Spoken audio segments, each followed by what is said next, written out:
All right, let's jump right in. Today, we're tackling a really big topic, but we're going to do it by looking at it through a very specific lens. We're going to dive into a critical analysis of a Chinese diplomat's recent article on Taiwan. Our goal here is to really break down the core claims, unpack the counterarguments, and explore how history itself can become, well, a battleground. So, let's get into it. So it all really kicks off with this one very powerful claim, this idea of a 1,000-plus year connection. That's not just some historical factoid. It's the absolute foundation of the entire argument for unification. The goal is to frame the whole issue not as a matter of politics or choice, but as just setting a historical record straight. But, is that really the whole picture? The critique that we're looking at today pushes back hard with that exact question. It suggests that maybe, just maybe, the official story has left a few key details out.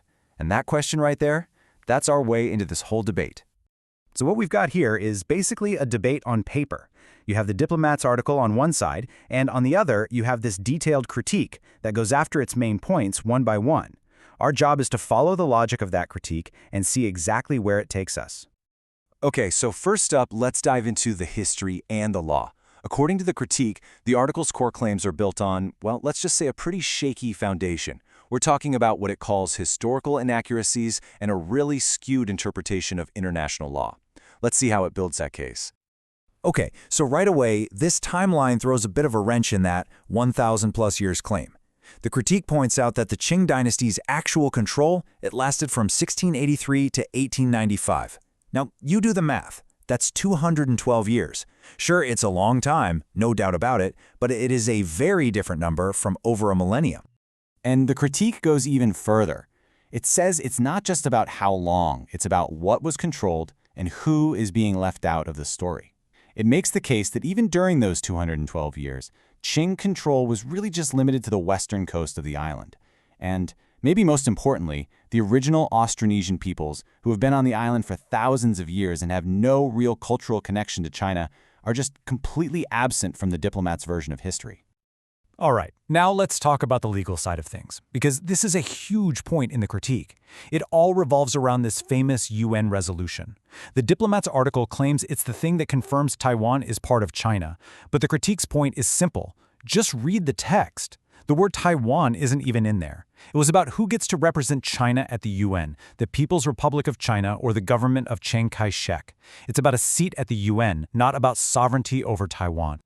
This is where things get really nuanced, and it's super important. The whole one China policy, well, the critique points out that what it actually means can really depend on who you ask. For example, let's look at the U.S. position.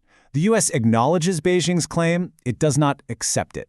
And that tiny difference in wording, the critique argues that's diplomatic code for saying, hey, we hear what you're saying, but as far as we're concerned, Taiwan's status is not a settled issue. Okay, so we've looked at the past. Now the critique pivots to what's happening right now. And it focuses on this massive gap between the official language being used and the reality of the situation on the ground. So what you're seeing here are two totally different realities, side by side. On the one hand, you have the official narrative talking about peaceful development. On the other hand, the critique points to something very different: constant military drills, planes flying into Taiwan's airspace, and a persistent underlying threat that force is always on the table. And then there's this. The one voice the critique argues has been completely ignored in the diplomat's article: the actual people of Taiwan. It points to poll after poll, like the data you see here, which consistently shows that the vast majority of people there want to keep things just the way they are, the status quo. The argument here is pretty simple. How can you even talk about unification when the people you want to unify with are so clearly saying no thanks? Okay, now we're getting to what might be the sharpest, most pointed part of the entire critique, the accusation of a massive double standard. It basically asks this question: if historical rights are the reason for the claim on Taiwan, then what about the history of other regions like Tibet and Xinjiang? So take Tibet. The critique lays out this long history of a powerful, distinct civilization with its own empire. It argues that even when it had a relationship with China, it wasn't a case of direct rule. And then it highlights this absolutely crucial period. For 38 years in the 20th century, Tibet was a fully independent state, a fact that really complicates any simple claim of ownership. And it's a really similar story when you look at the region of Xinjiang. The critique shows a history of independent Turkic states stretching back centuries. And here's a fascinating detail the critique points out. The name itself, Xinjiang, actually means new frontier, which, if you think about it, kind of implies it was considered a newly acquired foreign land. And just like with Tibet, you had modern-day declarations of independence that were ultimately ended by military occupation. And this is where it all comes together. The critique is basically asking, if your whole argument for Taiwan is based on history, why does that same logic get thrown out the window when it comes to Tibet and Xinjiang? The conclusion it draws is that history isn't being applied as a consistent principle, but as a tool, used selectively when it supports a political goal. All right, for the final piece of the puzzle, the critique moves away from history and law and looks at the fundamental differences between the two societies today. It frames this whole thing not just as a political squabble, but as a deep, fundamental clash of values. Yeah, this chart, it pretty much speaks for itself, doesn't it? The critique cites the Freedom House report, and the contrast is just stark. Taiwan gets a 94 out of 100, making it one of the freest places on Earth. China gets a 9. The point the critique is making with this data is that the gap here isn't just political, it's existential. So what do those numbers actually mean for people living there? Well, the critique breaks it down like this. In Taiwan, you have a vibrant democracy, free elections, a free press, an open internet, the right to protest.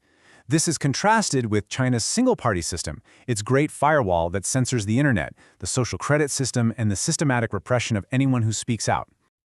And if you want a real-world example of how this all plays out, the critique says, just look at Hong Kong. There was a promise, one country, two systems. But then came the national security law. And the result? The city's democratic institutions were taken apart, the opposition was jailed, and its autonomy was, for all intents and purposes, gone. The critique argues that for people in Taiwan, this isn't some abstract theory. They see what happened in Hong Kong as a warning of what unification could really mean. So, after walking through all of these points, the history, the law, the double standards, the clash of values, what's the final takeaway from the critique we've been examining? What's its final verdict? While the conclusion is pretty blunt, the critique argues that this diplomat's article isn't a historical analysis at all. It's political propaganda, plain and simple.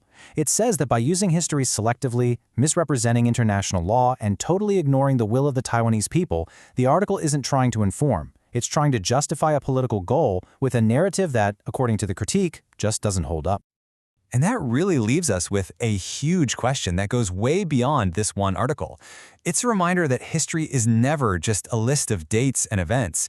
It's a story, and any story can be told in different ways to serve a purpose.